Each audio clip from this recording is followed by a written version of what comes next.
বাঁচুন প্রাণ ভরে, আনন্দ ভরা থাক সদা অন্তরে। আসলে দেখুন, আমরা যদি ভালো থাকতে চাই তাহলে কিন্তু আমরা ভালো থাকতে পারি। একান্ত একটা ইচ্ছা মনের মধ্যে কিন্তু আমাদের পোষণ করতে হবে। এবং এই অনুষ্ঠানে যিনি উপস্থিত থাকেন আচার্য ভাষা, তিনি আমাদের বারে বারে বলেন যে যে কোনো কিছুর মূলে যদি একটা তীব্র ইচ্ছাশক্তি থাকে তাহলে আমাদের কিন্তু অনেক কিছু করা সম্ভব। এবং আচার্য ভাষার মানেই হচ্ছে, আমার যেটা সবার আগে বলার প্রয়োজন মনে হচ্ছে, যে একজন শিক্ষিত আধুনিক মানসিকতার জ্যোতিষ ব্যক্তিত্ব, যিনি আধুনিকতার সাথে সনাতন জ্যোতিষকে একটা খুব সুন্দর মেলবন্ধন করেছেন। এবং তাই সেই জায়গাটা দেখতে হলে অবশ্যই আপনাদের প্রত্যেককে আমাদের এই অনুষ্ঠানের সাথে থাকতে হবে। একজন ফোনে অলরেডি চলে এসেছেন, আপনাকে স্বাগত জানাবো এবং সাথে আচার্য ভাস্করকে স্বাগত জানাই। নমস্কার। নমস্কার দর্শক বন্ধু। এই যে ইচ্ছা শক্তি বলা হচ্ছে, এই ইচ্ছা শক্তির একটা খুব বড় পাওয়ার রয়েছে। যদি আমি বা একসাথে 10জন মানুষ একটা কোনো কিছুর জন্য প্রচণ্ডভাবে চাই যে ভালো হোক ভালো হোক ভালো হোক ভালো হোক, সেই ইচ্ছা শক্তির জন্যই কিন্তু সেই জিনিসটা ভালো হবে। বা আবার যদি উল্টোটা করি, খারাপ হোক খারাপ হোক খারাপ হোক খারাপ হোক, তাহলে কিন্তু সেই চাওয়ার, এই যে বলে না দীর্ঘশ্বাস পড়লো আমার ঘাড়ে কাঁধে বা ইয়ে পড়লো, তো এইগুলো হচ্ছে সেরকম। কারো হাই নেবেন না। তো এই হাই হচ্ছে, কেউ ধরুন প্রচণ্ড কষ্ট পেলো আপনার কোনো কাজে, বা কেউ ধরুন একভাবে আপনার কোনো ক্ষতি চাইলো, সেক্ষেত্রে কিন্তু সেই ক্ষতিটা কিন্তু খারাপটা কিন্তু আপনাদের জীবনে বা আমাদের জীবনে হয়ে যায়। তো কেউ ক্ষতি চাইলো বা খারাপ চাইলো, এটা তো আমি আটকাতে পারবো না, এটা কিছু করা যাবে না। কে চাইছে কি চাইছে আমরা জানি না, কিন্তু আমি এটুকু করতে পারি যে আমি এমন কোনো মানুষকে কথা দিয়ে কোনো কষ্ট দেবো না যার জন্য তার একটা যে খারাপ লাগা বা তার যে ব্যথা পাওয়া, সেটার জন্য আমার জীবনে কিন্তু অনেক খারাপ করতে পারে। তো এগুলো বুঝতে হবে, এগুলোর জন্য কিন্তু আমাদের জীবনে অনেক কিছু খারাপ হয়। কে ফোনে আছেন? বলুন, কে আছেন? নমস্কার। হ্যাঁ নমস্কার, আমি শেফালি ঘটক বলছিলাম নেচিরা থেকে। আমার ছেলের ব্যাপারে বলার ছিল একটু। ছেলের ডেট অফ বার্থ বলুন। ছেলের ডেট অফ বার্থ হচ্ছে 5 নভেম্বর 2012। টাইম? টাইম হচ্ছে আপনার রাত 11:44। 11:44 সকাল না রাত? জন্মস্থান মেচেদা। সকাল না রাত? 11:44? 11:40 রাত। রাত মেচেদা? হ্যাঁ। সোমবার ছিল জন্মবার? হ্যাঁ হ্যাঁ হ্যাঁ, সোমবার। কর্কট রাশি, কর্কট লগ্ন। পঞ্চম স্থানটা দ্বাদশপতি ইয়েতে আছে। পড়াশোনাতে ডিস্টার্ব হচ্ছে? পড়াশোনা কেমন করছে? পড়াশোনা করে না, মানে কি করে না, পড়া মানে অত্যন্ত অবাধ্য টাইপের হয়ে গেছে। অবাধ্য অবাধ্য, কথা শোনে না? হ্যাঁ অবাধ্য, ওটাই অবাধ্য। আমি বলতে পারছিলাম না, অবাধ্য, পড়াশোনা করে না।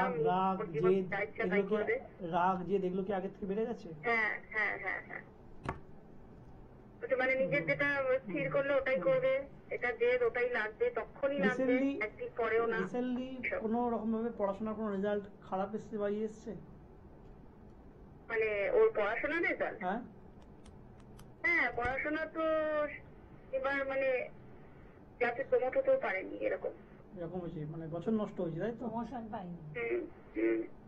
আচ্ছা, আমি যদি পুরনো জায়গাটা দেখি, মানে ক্লাসে যখন ছোট ছিল তখন পড়াশোনা খুব ভালো করা বা ক্লাসে স্ট্যান্ড করা বা বাবা মায়ের কথা শোনা, এটা ছিল। এবং আমি বলছি, ও একটা খুব ভালো স্কুলে পড়তো, সেই স্কুল থেকেও ছাড়িয়ে এনেছি।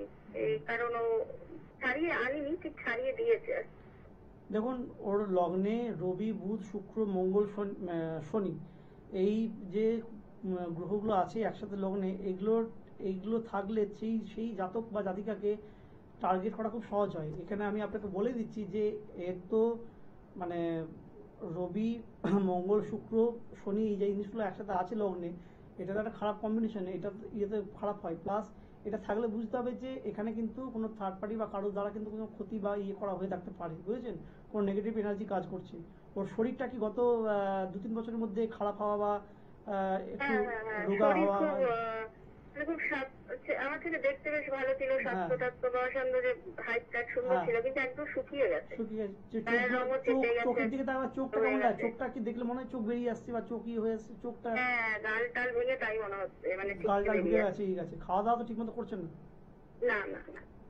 দেখুন, এটা কিন্তু তন্ত্রের কেস। আমি আবার বলছি, কেস। এবং এর জন্য ডাক্তারও দেখাচ্ছি। ডাক্তার দেখান, কিন্তু কারণ হচ্ছে ভেতরে তো জানটা রয়ে গেছে না। ভেতরে জানটা রয়ে গেছে বলতে আপনাদের একে আমার যা মনে হচ্ছে তাতে হচ্ছে যে প্রাথমিকভাবে বুঝতে পারছি যে কিছু খাওয়ানোর মাধ্যমে এর কিন্তু ক্ষতি করা হয়েছে, বুঝেছেন? আচ্ছা। কারণ খাওয়ালে একটা জিনিস হয়, পেটে ওই লোকে বলে বিষ আছে, বিষ পেটে ওষুধ তুলবো, এগুলো ফালতু কথা, এগুলোর কোনো বেস নেই। কারণ একটা জিনিস খাওয়ার পর সেটা পাকস্থলীতে গিয়ে পাচ্য হয়ে যায় এবং তার ইয়েটা রক্তের সাথে মিশে যায়, রক্তের সাথে মিশে গিয়ে হয়। কিন্তু অনেক জায়গায় দেখি আমি যে ওষুধ তোলার নাম করে ভণ্ডামি চলছে, এগুলো ভুল জিনিস। আমি আপনাকে বলছি যে খাইয়ে জিনিসটা ক্ষতি করার চান্সেসটা বেশি, এবং সেটা যদি হয়ে থাকে, রক্তে যদি মিশে থাকে, তো রক্তের যে বিষক্রিয়াটা আছে সেটাকে ঠিক করার কিছু পদ্ধতি আছে তন্ত্রের, সেগুলোকে অ্যাপ্লাই করে আমরা কিন্তু ঠিক করতে পারি, ঠিক আছে? আর আরেকটা জিনিস হচ্ছে, সেটা হচ্ছে যে বাড়িতে আমাকে একটা জিনিস বলুন, যেহেতু মঙ্গলটার কন্ডিশনে দেখছি, সেটা হচ্ছে বাড়িতে এর মধ্যে কোনো আনন্যাচারাল ডেথ বা অস্বাভাবিক মৃত্যু বা গত 3-4 বছরের মধ্যে বা 5-6 বছরের মধ্যে বা এই কিছু সময়ের মধ্যে? ডেথ বলতে মানে আমারই এক খুড়তো দেওর আমাদের বাড়িতেই থাকতো, জয়েন্ট ফ্যামিলি, তো মানে নিজের দেওর না, খুড়তো। ও স্টুডেন্ট ছিল, তো স্টুডেন্ট হয়ে মানে চাকরিতে ব্যর্থতা বিভিন্ন কারণে গত 1.5 বছর আগে সুইসাইড করেছে। মানে আমার বাড়িতেই থাকতো, একই সাথে আমরা থাকতাম। তো এটা যে সুইসাইড করেছে, এটার ফলে তো মানে যেটা হবে সেটা হচ্ছে যে পিণ্ডদোষ লেগে গেছে বাড়িতে। পিণ্ডদোষ লেগে গেলে কি হয়, বাড়িতে মানে জিন তন্ত্র খুব ইজিলি অ্যাভেলেবেল ঢুকতে পারে, এবং পিণ্ডদোষের ফলে বাড়ির যে বংশধর যা থাকবে, এই যে আপনার ছেলে বা যারা কম বয়সী যারা থাকবে, তাদেরকে ধরবে বলতে এই ধরেছে, যেমন এই শরীর টরীর একদম ডিস্টার্ব হয়ে গেছে, পড়াশোনা একদমই করছে না, কোনো কিছু পড়াশোনা কেন কোনো দিকেই ভালো কিছু করছে না, এই টোটাল যে বিগড়ে যাওয়াটা, এর পেছনে কিন্তু পিণ্ডদোষ, এই অস্বাভাবিক মৃত্যুর ফলে পিণ্ডদোষ যেটা আছে সেটা লেগে যাওয়ার ফলে কিন্তু জায়গাটা কিন্তু এত খারাপ হচ্ছে বা হচ্ছে। তো তাহলে কি খুব অল্প বয়সী ছিল, মানে 26 পার করে 27-এ পা দিয়ে সুইসাইড করে। এটা খুবই দুঃখজনক, বেদনাদায়ক, কিন্তু এটার ফলে পিণ্ডদোষ হয়েছে। এই পিণ্ডদোষটা কিন্তু মানে ম্যাক্সিমাম ক্ষেত্রে আমি দেখেছি পিণ্ডদোষের ক্ষেত্রে এটা হয়, এবং সেটার ক্ষেত্রে কিন্তু এই প্রবলেমটা হচ্ছে, এই জিনিসটা তো বাড়াবাড়ি হচ্ছে। দোষটাই কাটাতে হবে। হ্যালো, ঠিক আছে, বুঝতে পেরেছেন? হ্যালো, পিণ্ডদোষের না না, কীর্তন যোগ্য করে কিছু হবে না। যে বাড়িতে দোষ থাকবে সেই বাড়িতে কোনো সত্যনারায়ণ পুজো করলেও সেটা খারাপ, ক্ষতি। যে বাড়িতে দোষ থাকবে, যে বাড়িতে বাস্তু বা যে বাড়িতে কোনো জিন বা পিণ্ড বা যে কোনো দোষ থাকবে, সেই বাড়িতে যে কোনো পুজো করা চলে না, ঠিক আছে? যতক্ষণ না সেই দোষটা কাটছে, সেই বাড়িতে যদি পুজো করা হয় তখন ডবল খারাপ হয়। এটা আমরা না বুঝে করি। আরো আপনাকে আপনি শুনতে থাকুন, আমি কলটা কাটছি, আমি বলছি একটা বাড়িতে যদি কোনো জিন হয়, সেক্ষেত্রে আমি একটা তন্ত্রের একটা বিধি বলছি। এইগুলো যেগুলো বলছি দর্শক বন্ধু, যেগুলো বলি আমি, সেগুলোতে কিন্তু পুরো কেটে যায় এমন নয়। এগুলো যদি গুরুতর প্রবলেম হয় তারপরেও কিন্তু প্রতিকার করতে হয়, কিন্তু এগুলো সাময়িকভাবে রেহাই দেয়। সবাই একটু শুনুন। সেটা হচ্ছে যে 21 দিন পর্যন্ত প্রতিদিন সূর্যাস্তের সময় গরুর 8 কিলো কাঁচা দুধ নেবেন, মানে 500 গ্রাম কাঁচা দুধ নেবেন, তাতে 9 ফোঁটা শুদ্ধ মধু দিয়ে মিশিয়ে একটি পরিষ্কার পরিচ্ছন্ন পাত্রে রাখবেন। এবার কি করবেন, সকালবেলায় আপনি স্নান করবেন, স্নান করে শুদ্ধ বস্ত্র পরবেন, শুদ্ধ বস্ত্র পরে শুদ্ধ জামা কাপড় বা পরিষ্কার গামছা পরে আপনি বাড়ির ছাদ থেকে ওই দুধটাকে বাড়ির ছাদ থেকে আরম্ভ করে সমস্ত ঘরের চৌকাঠ দরজা এগুলোতে ঢেলে ঢেলে ঢেলে ঢেলে একদম নিচে আসবেন, একদম নিচে, বাড়ির নিচে মেন গেটের কাছে আসবেন। মেন গেটের কাছে এসে যদি দুধ যদি একটু বেঁচে থাকে সেটা পাশে ঢেলে দেবেন, ঠিক আছে? তো এটা কিন্তু পরপর 21 দিন করতে হবে। পরপর 21 দিন যদি করা যায়, তাহলে যদি জিনের যদি কোনো জিনিস ঢুকে থাকে বা পিণ্ডদোষ যদি লেগে থাকে, যেটাতে বাড়িতে কোনো বড় বড় অশুভ কিছু কাজ হচ্ছে বা ক্ষতি হচ্ছে, যেটা আপনি ধরতে পারছেন না যে কেন হচ্ছে, কেন হচ্ছে, সেটা বিভিন্ন রকম হতে পারে। বিয়ে আটকে যাওয়া হতে পারে, সন্তান বিগড়ে যাওয়া হতে পারে, শরীর অসুস্থ হয়ে যেতে পারে, যে কোনো কিছু হতে পারে। তো সেক্ষেত্রে কিন্তু এই টোটকাটা কিন্তু টোটকা ঠিক না, এটা হচ্ছে তন্ত্রের একটা এটা কিন্তু খুব ভালো কাজ দেয়। যে 21 দিন করতে হবে। মানে 500 গ্রাম দুধ পাত্রে নিয়ে তার মধ্যে শুদ্ধ কাঁচা দুধ নিয়ে তাতে শুদ্ধ মধু মিশিয়ে 21 দিন পর পর শুদ্ধ বস্ত্রে, হ্যাঁ, ওই সকালবেলা স্নান করে একদম বাড়ির ছাদ থেকে প্রত্যেকটা দরজাতে ঢালতে ঢালতে ঢালতে একদম মেন গেটে এসে ঢেলে পাশে যদি বেঁচে থাকে ঢেলে দেবেন। এটা 21 দিন যদি করা যায়, আমি কিন্তু দায়িত্ব নিয়ে বলছি, এটা কিন্তু তন্ত্রের একটা খুব বড় বিধি, ঠিক আছে? এটা যদি করা যায়, তো কে আছেন ফোনে? এবং আমাদের মানে পূর্বপুরুষ বা আমাদের দাদু ঠাকুমারা কিন্তু এগুলো করতো অ্যাকচুয়ালি, এবং আমরা এখন এগুলো ছেড়ে দিয়েছি বলে এত কিছু আমাদের সমস্যা আসছে। দেখুন সব জিনিসেরই প্রতিকার রয়েছে। নমস্কার, আমি রানাঘাট থেকে বলছিলাম। সবকিছুর প্রতিকার রয়েছে, ধরে দেখুন সবকিছুরই প্রতিকার রয়েছে, কিন্তু মানে জানতে হবে যে আমি রোগটা কি হয়েছে, সেই রোগটার কি ট্রিটমেন্ট হওয়া দরকার। রোগটা যদি না জানলাম, ওই একটা পোখরাজ পরিয়ে দিলাম বা একটা ধূমাবতী কবচ পরিয়ে দিলাম বা কিছু একটা করে দিলাম, তাবিজ কবচ, মৃত্যুঞ্জয় কবচ পরিয়ে দিলাম, তাহলে তো প্রবলেমটা সারবে না। আমার যে রোগ হয়েছে সেই রোগের ওষুধটা দিতে হবে। কে আছেন ফোনে দেখে নেবো। হ্যাঁ নমস্কার, কে আছেন বলুন। নমস্কার। নমস্কার, আমি লক্ষণ বড়ুয়া বলছিলাম রান্নাঘাট থেকে। নিজের ব্যাপারে জানবো। ডেট অফ বার্থ হলো 4/2/1987। সকাল 11টা বেজে 7 মিনিট। 11টা বেজে 7 মিনিট সকাল। জন্মস্থান? জন্মস্থান রান্নাঘাটে। জন্মবারটা বুধবার ছিল তো? হ্যাঁ বুধবার। মেষ রাশি, মেষ লগ্ন, ধরে দেখুন।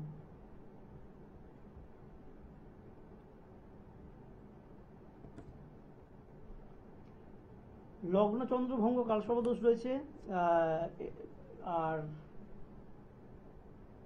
একটা জিনিস বলি, সেটা হচ্ছে যে এটা আমি বলি দর্শক বন্ধু, এটা এনার নয়। যদি কারো যদি সাড়ে সাথে লেগে থাকে, সেক্ষেত্রে যদি তন্ত্রে যদি কোনো ক্ষতি করা হয়, সেই তন্ত্রের ক্ষতিটা কিন্তু ডবল এফেক্ট করে। এটা ক্ষেত্রে হয়নি। এটা আমি একটা জিনিস জিজ্ঞেস করছি যে পঞ্চম স্থান খুব এফেক্টেড, মানে কোনো রকম কোনো সম্পর্ক থেকে ঘা খাওয়া বা সম্পর্ক থেকে বেরোতে পারছেন না, এরকম কোনো ব্যাপার হচ্ছে? হ্যাঁ, আমার মানে একটা সম্পর্ক আছে, কিন্তু ও আমাকে মানে রীতিমতো ব্ল্যাকমেল করে যাচ্ছে। ব্ল্যাকমেল করছে? হ্যাঁ। দেখুন এর আগেও তো আপনি অনেক সম্পর্কে ছিলেন। হ্যাঁ আগে ছিলাম, কিন্তু তারপরে মানে এই সম্পর্কে জড়িয়েছিলাম, মানে বিয়ে করার ছিল, কিন্তু ও তো এখন মানে আমাকে ব্ল্যাকমেল করছে। বিভিন্ন রকম ব্ল্যাকমেল করছে নাকি, যে এইটা এই না বিয়ে না করলে এই করে দেবো, সেই করে দেবো, এই আপনার যা ছক দেখছি আমি তাতে আমি বলতে পারছি না যে আপনি একজন বাধ্য ছিলেন, মানে বাধ্য মানুষ। আপনি আপনার এই ব্যাপারে আপনার বাবা মা কখনো আপনাকে সাবধান করেছিল? কাছে কিছু লুকানো যাবে না, এটা আমার কাছে জ্যোতিষশাস্ত্র তন্ত্রশাস্ত্র যে শিখবে সেই বলতে পারবে। আপনার কাছে এর আগে আপনার বাবা মা কখনো কিছু বারণ করেছিল এই ব্যাপারে, সাবধান করেছিল, আপনি শুনেছিলেন? না, বাবা মা বারণ করেছিলেন কিন্তু আমি শুনিনি। বাবা মা যেটা বলে সেটা শুনতে হয়, ঠিক আছে? জীবনে শুধু জ্যোতিষী কাছে গিয়ে প্রতিকার করালেই হয় না, কিছু নিজের কিছু করার নিয়ে থাকে। আপনি যদি বাবা মার কথা না শোনেন বা ভালো উপদেশ যদি না নেন এবং যদি খারাপ পথে চলেন, তাহলে তো আমি কেন, মানে ভগবানের হয়তো সাধ্য থাকবে, আমার সাধ্য নেই সেটা ঠিক করা। যাই হোক, তো আপনার শুনুন, আপনার যেটা ছকে যেটা দেখছি সেটা হচ্ছে যে আপনি এই যে একাধিক সম্পর্কে জড়িয়েছেন, এই করেছেন, এটা আপনার এক ধরনের নেচার, ঠিক আছে? এই নেচারে করতে করতে আপনি এমন একটা ঘোড়ের মেয়ের পাল্লায় পড়েছেন যে আপনাকে এবার ঘোরাচ্ছে এবং সেটা থেকে আপনি বেরোতে পারছেন না। তো সেইখান থেকে না, এটা ঠিক করা আমি করবো না, কারণ হচ্ছে যে কিছু জিনিস আছে যেগুলো আমি করি না, সেগুলো করি না। এটা এই ক্ষেত্রে আপনার নিজস্ব জায়গা অনেক খারাপ আছে দাদা। আপনি আগে নিজেকে ঠিক করুন, নিজের স্বভাবটাকে চেঞ্জ করলে তখন সবকিছু ঠিক হবে। আপনি যে সম্পর্কে আছেন এখান থেকে নিজেই বেরোনোর চেষ্টা করুন। আর যদি নাও বেরোতে পারেন তাতেও আমাকে যায় আসে না, কারণ আপনি জীবনে খুব একটা যে ভালো কাজ করছেন তা নয়। আপনার প্রতিকার আমি করার কথা ভাবছি না। নমস্কার। একদম মানে অনৈতিক দিক থেকে কখনোই আপনারা সমর্থন পাবেন না আচার্য ভাষার কাছে। এটা তো বরাবর বলছে, মানে তবুও ক্রমাগত ফোন আসতে থাকে। না, অনেক ক্ষেত্রে আমি আমার কাছে মানে ওরা সাপোর্ট পেতে এমন একটা জায়গায় গেছে যে সবকিছু করতে পারবে না। সবকিছুর প্রতিকার চাইলেই তো হয় না। আমি মানুষ, আমার দ্বারা সম্ভব না, আবার কিছু জিনিস সম্ভব হলেও আমি কিন্তু করি না অনৈতিক কোনো প্রস্তাব নিয়ে এলে। তো আরেকটা জিনিস বলি, সেটা হচ্ছে যে অনেকে বলে যে আমার ছেলে বা মেয়ে এমন কিছু একটা বিশ্বাস করে না বা মানবে না, বা এমন একটা খারাপ পর্যায়ে পৌঁছে গেছে যে তাকে জানিয়ে প্রতিকার করা সম্ভব হয় না। সেক্ষেত্রে কিন্তু ধারণ না করিয়ে বিভিন্ন পদ্ধতি আছে, সেগুলো নিয়ে পরে এপিসোডে আলোচনা করব বা পরে বলবো। সেই বিভিন্ন পদ্ধতির মাধ্যমে কিন্তু ধারণ না করিয়ে, তাকে না জানিয়ে কিন্তু প্রতিকারটা কিন্তু করা হয়। কোন কোন ক্ষেত্রে করা হয়? ধরুন কোনো নেশার পাল্লায় পড়েছে বা কোনো খারাপ সম্পর্কে জড়িয়েছে বা প্রচন্ড অবাধ্য, অ্যারোগেন্ট, কারণ কথা শুনছেন না, প্রচন্ড দৌরাত্ম্য করছে, প্রচন্ড হচ্ছে, যে আপনার কথা শুনছে না, মানে মানছে না, তাকে কিন্তু তাকে না জানিয়ে তার প্রতিকারটা করাটার ক্ষেত্রে আমি কিন্তু একটু সাথে থাকুন। বলুন। নমস্কার, কথা বলবো। আমি একটা জিনিস বলে দিই, যে তন্ত্রের মাধ্যমে যে ক্ষতি করা, তন্ত্রের মাধ্যমে ক্ষতি করার, আমি আজকে এই কিছু এপিসোড আমি এই জিনিসগুলো আলোচনা করছি যে ক্ষতি করার বিভিন্ন যে মন্ত্র, সেটা দেখুন যে একটা মানুষকে যদি বিছানায় শুয়ে দিতে হয়, হ্যাঁ, বা ইয়ে করে দিতে হয়, এটাকে প্রমোট করছি না, এটা বলছি এটা খারাপ দিক। একটা আমি মন্ত্র বলছি, ওং নমো ককলাই ভরি তলওয়াই যাহা बैठो হনুমাতা আই ফুকে ন ফুটে চলন পিরায়। এই যে ইয়েটা বললাম, এর সাথে আরো অনেক কাজ আছে।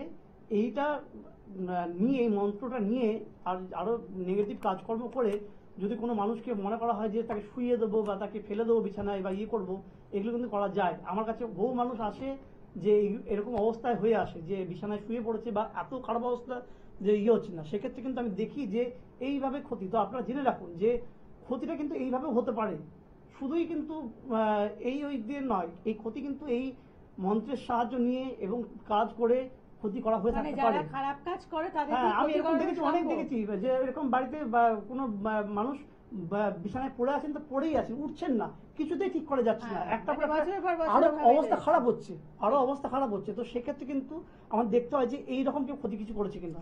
কে আছেন? বলুন, কে আছেন? নমস্কার। হ্যাঁ নমস্কার, আমি প্রিয়াঙ্কা বাহার বলছিলাম কলকাতা থেকে। আচ্ছা, আমার নিজের ব্যাপারেই একটু জানা বলুন ছিল। বলুন বলুন, ডেট অফ বার্থ বলুন। তো হ্যাঁ, ডেট অফ বার্থ হচ্ছে 21 জুন 1993। আর জন্ম সময় আপনার দুপুর 3:25। আর জন্মস্থান এখানেই কলকাতাতেই। ধরুন সোমবার। হ্যাঁ সোমবার।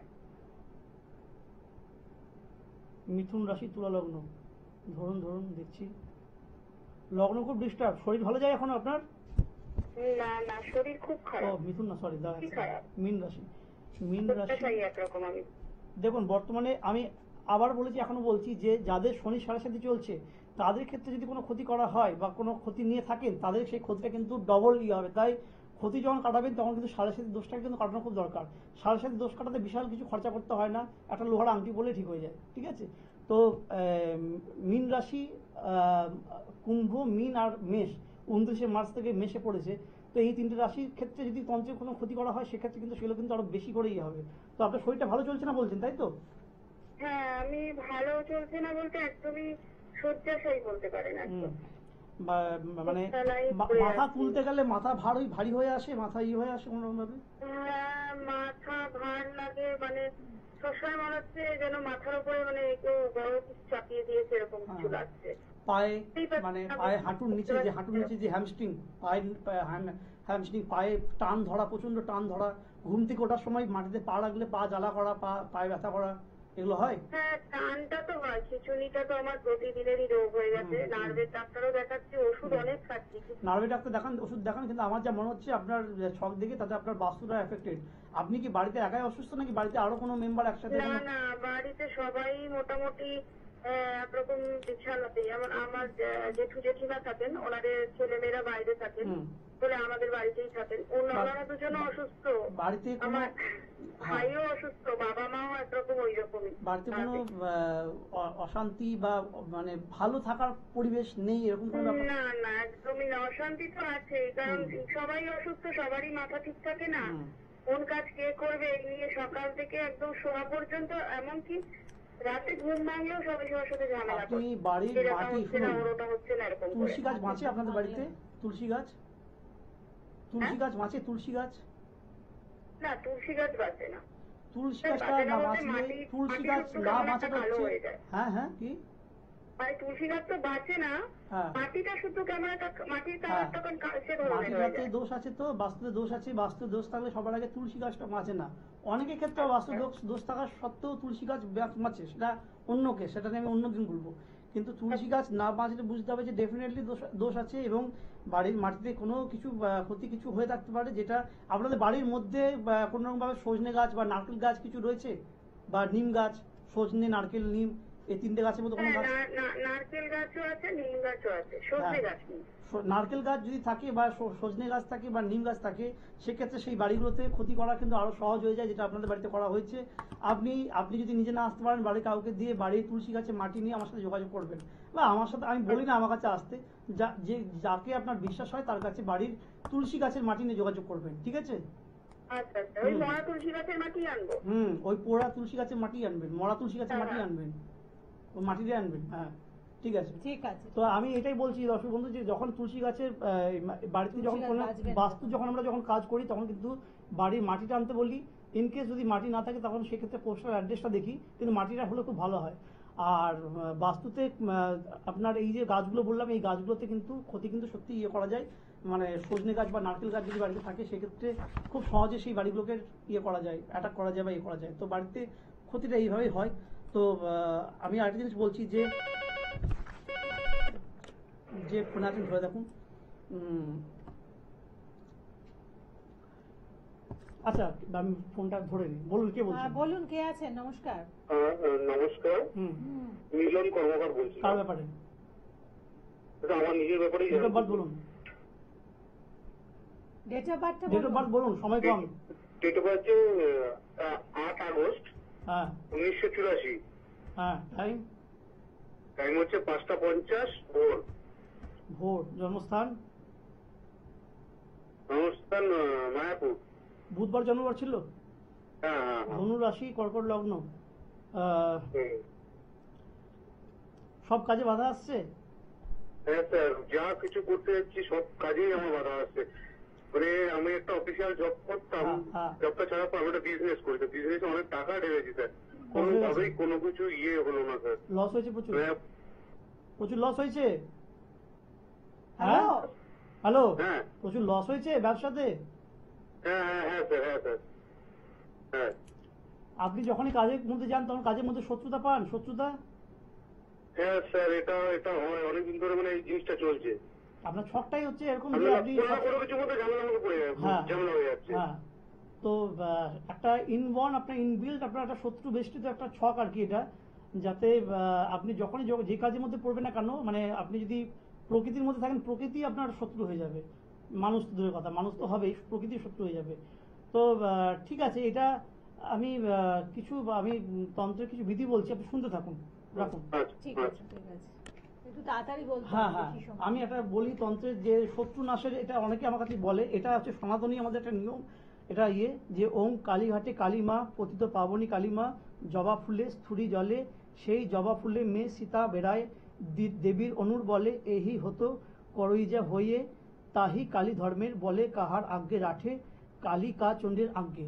তো এইটা যে মন্ত্র বলছি, তো সেটা কিন্তু শত্রুকে কিন্তু দূরীকরণ, বা শত্রু যদি কোনো জায়গায় যদি থাকে সেক্ষেত্রে কিন্তু এটা করলে সব হয়ে যাবে তা না, কিন্তু এটা একটা ধাপ আর কি। আমি আপনাদের বলে রাখছি, এই ধরনের তন্ত্র করলে কিন্তু জায়গাটাকে ঠিক করা যায়। আর আমি কোথায় বসি না বসে আবার বলে দিই, সেটা হচ্ছে যে আমি কিন্তু বেশি চেম্বার করি না। কলকাতায় শুধুমাত্র দমদমে চেম্বার করি সোম বুধ শুক্র 12 থেকে 3টে, আর মেচেদা, বর্ধমান, দুর্গাপুর এরকম 3-4টে জায়গা আছে। কারণ আমার প্রতিকার করতে খুব টাইম লাগে, এক একজন প্রতিকার আমার 20-25 দিন টাইম লাগে। তাই আমি আজ বাগনান, কাল হাওড়া, কাল বালি এই করতে পারি না, ডেলি প্যাসেঞ্জার করতে পারি না। তো যাদের অ্যাকুয়েট প্রবলেম হবে, যাদের খুব প্রবলেম, তারাই যোগাযোগ করবেন। আর যারা অনলাইন কনসাল্ট করতে চান, আমি বলেই রাখছি আমার অনলাইন কনসালটেশন ফি বেশি, এবং এটা এই জন্য করেছি যে একদম যারা দূরে, যাদের আসা সম্ভবই নয়, একদম সম্ভব নয়, তারা যদি করতে চান তবেই তারা অনলাইন কনসাল্ট করবেন, না তাছাড়া আমি কিন্তু অনলাইনে সবাইকে দেখি না। তো এটাই সকলে ভালো থাকুন। আজকে কি আর একটু সময় আছে? হ্যাঁ, আমি জিনিসগুলো বলি, সেটা হচ্ছে যে ফোন করে ভাগ্য জানতে চাইবেন না। ফোন করে অনেকেই বলেন যে আমার এটা একটু বলে দেবেন, এই করে দেবেন। আমি এইভাবে দেখি না, এইভাবে দেখাটা আমার নিয়ম নয়, এইভাবে দেখি না, আমাকে দায়িত্ব নিয়ে টাইম নিয়ে দেখতে হয়। আর হচ্ছে যে এই যে আমার এই হচ্ছে না, আমার সেই হচ্ছে না, আমার এই চাই, আমার ওই চাই, আমার মধ্যে আমি ব্যাপারটাকে বাদ দিতে হবে, না হলে সুখে থাকা যাবে না। এই আমি ব্যাপারটাই কিন্তু আমাদের তাড়িয়ে বেড়ায়। মানে আমিটা তো আমার শরীরও নয়, আমার মাথাও নয়, আমার মনও নয়, আমার চেতনাও নয়, আমি বলে কিছু নেই। তো আমিত্বটাকে বাদ দিয়ে যদি আমরা যদি থাকতে পারি, তাহলে কিন্তু তন্ত্র মন্ত্র জ্যোতিষ টতিষ কিছুই লাগবে না, শুধুই ভালো থাকা যাবে। আমি এইটাই বারবার বলি, আর এই কথাটা বারবার বলছি যে এখন 7.5 যাদের চলছে তাদের ক্ষেত্রে কিন্তু তন্ত্রে যদি ক্ষতি করা হয়ে থাকে, তাহলে কিন্তু সেটা কিন্তু ডবল খারাপ হয়ে হবে। তো সেটা কিন্তু সামনে একটা মানে আমাদের সময় নেই, যে অনেকে দোমনায় থাকে, তাদের ক্ষেত্রে কি বলবেন? মানে এটা পারবো কি পারবো না, মানে একটা কাজ করতে না, আমি সময় আজকে একদম নেই, আমি তাই বলার সময় নেই। আমি যদি পারি তবেই বলবো আসতে, যদি না পারি তাহলে আমি বলে দেবো যে পারবো না। ঠিক আছে, ঝুলিয়ে রেখে আমার কোনো লাভ নেই। ঠিক আছে, ভালো থাকুন।